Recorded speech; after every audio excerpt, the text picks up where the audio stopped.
अंबेडकर नगर जिला इन दिनों सुर्खियों में बना हुआ है। बीते एक सप्ताह पूर्व सूबे के पूर्व सीएम अखिलेश यादव यहां आए और कार्यकर्ताओं से मुखातिब हुए। अंबेडकर नगर जिले के आलापुर सुरक्षित विधानसभा क्षेत्र के लक्ष्मीपुर गांव में, आपको बता दें कि यह एक ऐसा गांव है, 2009 में बसपा सुप्रीमो मायावती इसी गांव में आई थी एज ए सीएम रहते हुए।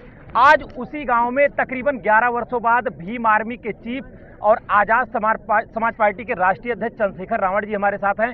कई मुद्दे पर बात होगी। सर, अंबेडकर नगर जिले का सर ये दूसरा दौरा आपका है। एक बार हमारी आपकी मुलाकात टोल प्लाजा पे हुई थी आंदोलन के लिए, आजमगढ़ में जहां प्रधान की हत्या हुई थी वहां जा रहे थे आप। टोल प्लाजा पे आपको रोक के गिरफ्तार कर लिया गया था। आज इस कार्यक्रम का उद्देश्य क्या है? आज अंबेडकर नगर में दूसरा दौरा क्या माना जाए सर? देखिए, पहले तो पिछले दौरे के लिए मैं एक लाइन कह देना चाहता हूं कि पिछली बार धोखा किया था। यहाँ की प्रशासन ने मुझसे कहा था कि हम लोग न्याय करेंगे, लेकिन हमारे कार्यकर्ताओं पे झूठे मुकदमे किए और आज तक 80-85 मोटरसाइकिल इन्होंने हमारी जब्त किए। तो कल उन जिला अधिकारी से, एसएसपी जिन्होंने धोखा दिया था, उनसे भी मैं जाकर आजमगढ़ में मिलूंगा। लेकिन मैं अंबेडकर नगर इसलिए आया हूँ क्योंकि इसका जो नाम है वो बाबा साहब अंबेडकर के नाम पे है। और अंबेडकर जो है बहुजन मूवमेंट का एक गढ़ रहा है। पूरा पूर्वांचल ही जो है, जब काशीराम साहब का नेतृत्व था तो यहाँ से पहली बार जब चुनाव लड़े थे तो 67 सीटें आई थी।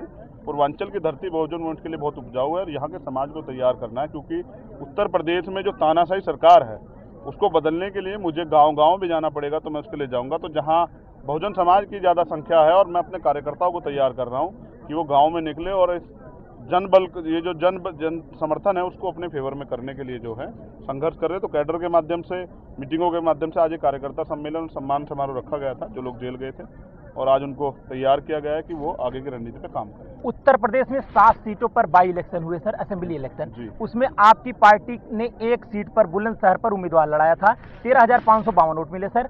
तो क्या लग रहा है कि ये अभी शुरुआत है, कम वोट है? देखिए, मैं जहाँ तक का इतिहास जानता हूँ, हमारी तो शुरुआत हुई है और जब से पार्टी बनी है उसके बाद से लॉकडाउन चल गया था, तो हम जनता के बीच में उतनी प्रॉपर रूप से नहीं जा पाए। अब हमें मौका मिल रहा है जाके अपनी बात करने का। आज यहाँ हजारों की संख्या में लोग हैं और जब उनको अपनी बात बताई जा रही तो उनका समर्थन जो है बढ़ रहा है। आप ये भी समझिए कि उस चुनाव में हम 30 नंबर पे थे। उस हमारे बाद जो है एक देश की राष्ट्रीय पार्टी है और एक पार्टी जिसकी सरकार यहाँ रही है वो भी हमारे बाद थी।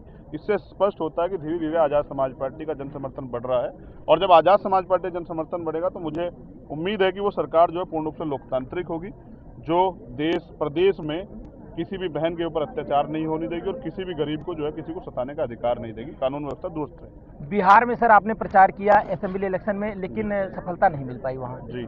तो क्या अनुभव रहा? 2022 से पहले उत्तर प्रदेश में पंचायत चुनाव है, तो जो आपके नेता कार्यकर्ता हैं क्या पंचायत चुनाव लड़ेंगे? देखिए, 22 सीटों पे हम लोग वहाँ चुनाव लड़े थे और सभी सीटों पे लगभग 3 या 4% हमें वोट मिला है। ये अखबार में आपके माध्यम से हमें पढ़ने को पता लगा। तो पहली बार में 3 या 4% वोट अर्जित करना भी किसी नए प्रदेश में, जहाँ आपका मतलब एक वोट समूह भी नहीं है, नई पार्टी, सब चीज़ें, तो इसका मतलब जन समर्थन धीरे धीरे बढ़ रहा है।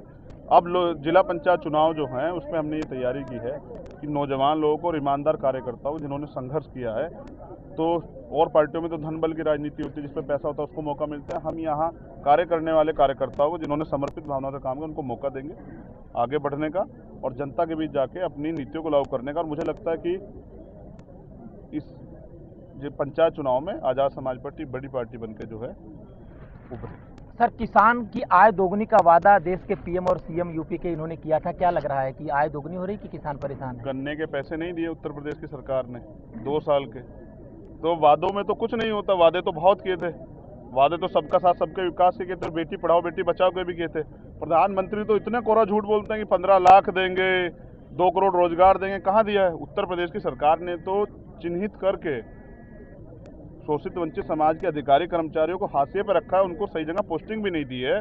इन्होंने नौजवानों को रोजगार देने की बात उत्तर प्रदेश के मुख्यमंत्री ने की थी। हम उत्तर प्रदेश में आप देखिए कितने नौजवान है, पूछ लीजिए कितने लोगों को रोजगार मिला है। और जहाँ रोजगार भी मिल रहा है, 69,000 शिक्षकों की भर्ती है, उसमें भी आरक्षण की जो नियमावली संविधान अनुसार उसका भी पालन नहीं किया, वो लोग आंदोलन पे है। तो उससे स्पष्ट होता है कि सरकार के जो वादे हैं वो खोखले हैं और इसी वजह से जनता जो है इनको नकार रही है। अभी तानाशाही कर रहे हैं। सरकार रैली कर सकती है लेकिन विपक्ष कार्यकर्ता सम्मेलन भी नहीं कर सकता है। कोरोना को हथियार बना के सरकार जो कार्रवाइयाँ कर रही है, मेरे कोरोना काल में मेरे ऊपर 28 मुकदमे हैं। इससे स्पष्ट होता है कि हमारी बढ़ती ताकत से सरकार डर रही है और उसे रोकने के लिए साम दाम दंड भेद जो कुछ करना चाहती है वो कर रही है। इनसे हम लोग डरने वाले नहीं है, लगातार काम करेंगे, विपक्ष की भूमिका में रहेंगे, सरकार को तानाशाही नहीं करेंगे। एक सर अंतिम सवाल आपसे, अभी आपने अपने भाषण में भी कहा कि भाजपा को रोकना है, तो आप लोग अगर बटे रहेंगे, विपक्ष बटा रहेगा, तो क्या लग रहा है कि गठबंधन में जाएंगे, अकेले लड़ेंगे चुनाव सर? देखिए, पहले पूरी तैयारी करेंगे और जो लोग हमारी विचारधारा रखें या जो समाज शोषित पीड़ित समाज है उसको भी साथ लेने का काम करेंगे। लेकिन क्योंकि पहले भी यहाँ दलित समाज के लोगों ने सरकार बनाई और दलित समाज यहाँ बड़ी एक आबादी में है, तो उस समाज को तैयार करना जरूरी है, क्योंकि ये छल करते हैं, ये धोखा करते हैं, तमाम तरह के झूठ बोल के जो है जनता गुमराह करते हैं। इसलिए जनता को तैयार करना जरूरी है। जब जनता तैयार हो जाएगी तो अपने आप सरकार बन जाएगी। सर, आलापुर विधानसभा क्षेत्र में दूसरी बार आना एक मैसेज नहीं लग रहा है कि क्या आप यहीं से चुनाव लड़ेंगे? नहीं, तो मैं 2022 का चुनाव व्यक्तिगत नहीं लड़ूंगा। मैं लड़ाने का काम करूंगा। मेरा काम जो है वो बनना नहीं है, बनाने का काम है। मैं मूवमेंट का कार्यकर्ता हूं। तो हमारे यहाँ जिम्मेदार साथी रहते हैं, उनको जो जेल गए थे, सम्मान समारोह इसी विधानसभा में इसलिए रखा गया क्योंकि यहीं के ज़्यादा लोग जेल गए थे और कार्यकर्ताओं को हौसला बढ़ाना, उनका सहयोग करना बहुत ज़रूरी होता है। मैं तो आज़ाद समाज पार्टी का छोटा सा कार्यकर्ता हूँ। हमारे नेता वो लोग हैं जो हमारे लिए, हमारे नाम पे संघर्ष करते हैं और जेल जाते हैं। तो अभी आपके साथ मुखातिब थे हमारे साथ भीम आर्मी के चीफ, जिनका साफ तौर पे कहना है कि 2022 के चुनाव में कार्यकर्ताओं को तैयार करेंगे, उनसे राय लेंगे, इसके बाद अगर गठबंधन में जाना होगा या स्वयं चुनाव लड़ना होगा, अपनी रणनीति तय करेंगे।